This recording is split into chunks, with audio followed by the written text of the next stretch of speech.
Hello guys, welcome back to the channel. In today's video, I'm going to show you how you can remove green screen in CapCut PC. Okay, let's get started. Here I have created a project on my CapCut, and then I'm going to remove green screen from this video.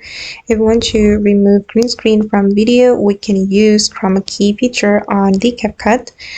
First thing first, you need to click on your video, and then you are going to go to the video menu and select the remove background, and you have to scroll down a little bit until you find this chroma key.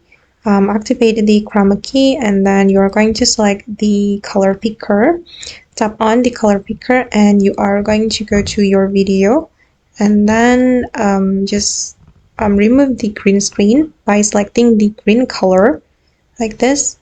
And as you can see that the green screen has been removed, and I'm going to increase the intensity and then the shadow as well. Okay, perfect. And now it's done. And I'm going to play the video to show the result. Alright guys, and that's all the way to remove green screen from CapCut PC. I hope this tutorial will be useful for you. Thank you so much for watching, and see you in the next video.